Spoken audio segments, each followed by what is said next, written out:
everyone, I'm Jonathan Shaw, creator of the DTO system and founder of the DTO Academy. And in this video, I want to talk to you about two secret triggers that I don't think many people know about. I certainly wasn't taught this when I was learning therapy all those years ago. And I've only discovered these two secret triggers since I've been developing the DTO system. Now, in a past video, I spoke about triggers and how they come from memories, and then you get triggered and that creates a behavior. If you haven't seen that video, go and watch those videos because it's super important because they sort of follow along from each other. I also spoke about the three types of triggers like positive, neutral, and negative triggers. And we spoke about how triggers are images, sounds, sensations, smells, tastes, things like that.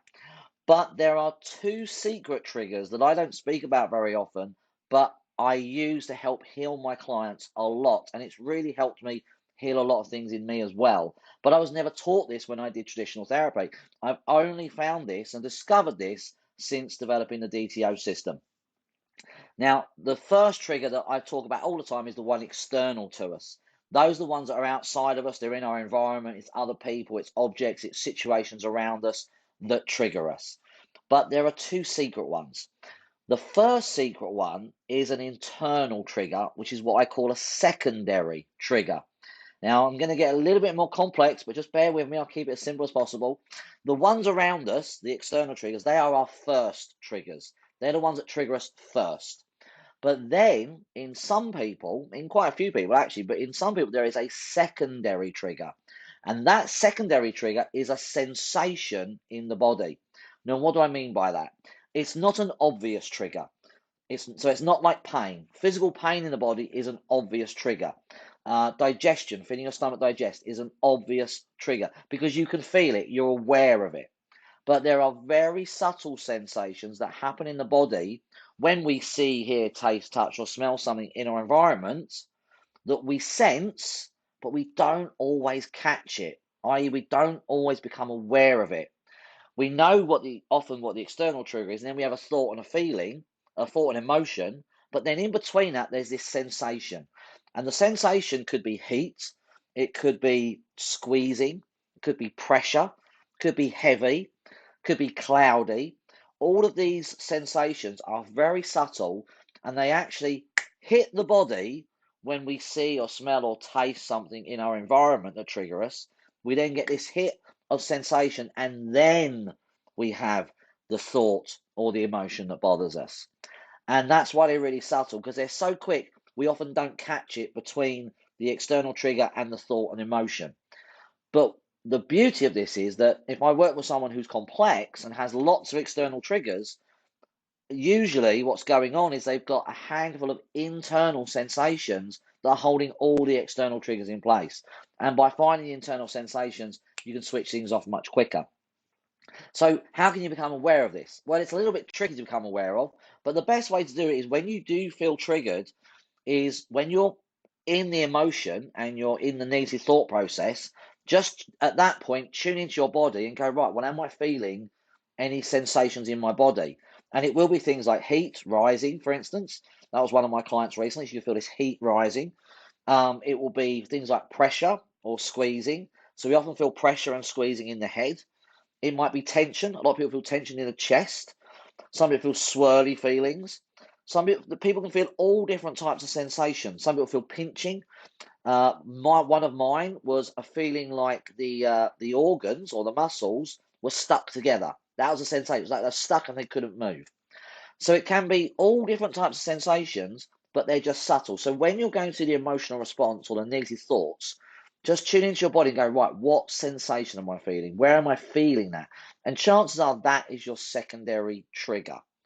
And all that means is that you're actually feeling that before you have the thought and feeling, but not necessarily, um, uh, uh, but you're not necessarily noticing it. Is what I'm trying to say. You're noticing the thoughts and feelings first, but that is there. And if you remove that, whatever that sensation is, the thoughts and the feelings will go away, and the situation will go away as well. So that's secret trigger number one. And that's very, very important. Now, sometimes it is just an internal sensation. It's not always a trigger. So you have to kind of know how to, separate those two out. But those things are secret and very subtle secondary triggers. Now, the third trigger, which is a secret, the second trigger, which is a secret, is triggers that are made up, triggers that we make up in our minds based on the information our brain's going through at the time. So I'll give you an example of this. One of my clients came to me many years ago. Now he suffered a headache. He was only 10 or 11, and he'd had a headache for a year and a half, couldn't get rid of it. No one could fix him. Traditional alternative holistic therapy didn't help. So he comes to me and I find out what's wrong. And one of the conflicts was he'd had a car accident about a year and a half earlier. And he'd made up this image in his mind of a 360-degree image of the car accident, which was impossible because he was in the car at the time. But he was looking at it from the outside and he made up this image in his head. And once I switched the image off, 50% of his headaches and migraines went away. Another one of my clients recently, in the last few weeks, she'd had a minor car accident and just very slightly injured someone, nothing dramatic or anything. But because of that, she was imagining these letters come through the door about how she'd harmed someone, blah, blah, blah. And she was imagining seeing the letters come through the door. But nothing had happened. In fact, she'd been given the all clear and said nothing was going to happen, but she still kept imagining these letters. And that was an image in her mind. So we can actually create false images in the mind that are then triggering us. And that is then a false trigger. That's a fake trigger. And I will say in my years of experience, that usually is an image. In fairness, most of the people who create triggers, they're normally images that are being created. So those are the two secret triggers. There's a secondary trigger, which is the sensation, and then there's the fake trigger, the one that our brain has made up. But there are three triggers altogether. There's the external trigger, the internal sensation, and then the fake trigger, which we make up in our minds. Now, you can have an internal sensation which is not a secondary trigger, like feeling pain or feeling digestion, as I said earlier on. That is actually can be just be a first trigger. So people, when they feel pain, they might think they're getting old, or they might think they're no good anymore, blah blah, or they can't do things. And I think I mentioned that in the triggers video.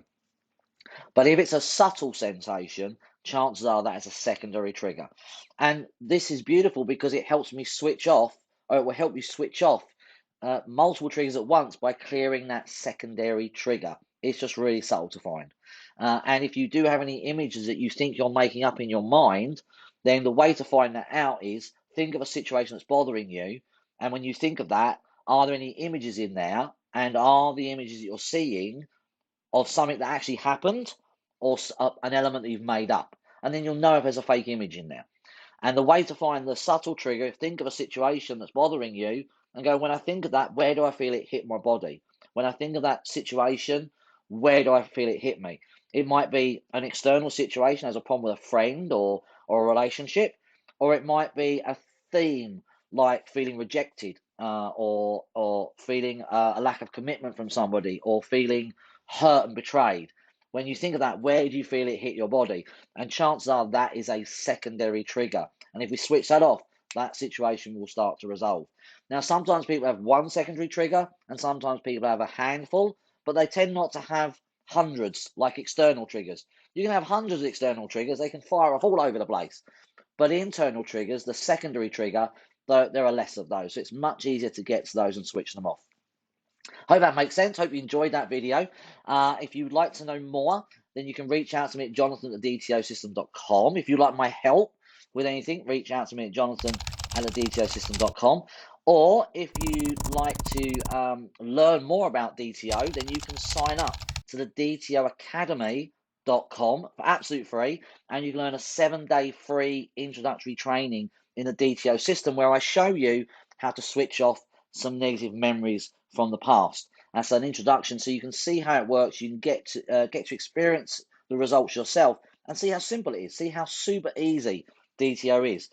So just go to the DTOacademy.com and sign up for free. If you like this video, then if you're on Facebook, like it, love it, share it. And if you're on YouTube, hit the subscribe button, click that notification bell so that people can, so you can get notifications when it comes through, and other people can get to watch the video as well. Until the next time, stay healthy, stay happy, keep smiling. I'll speak to you soon.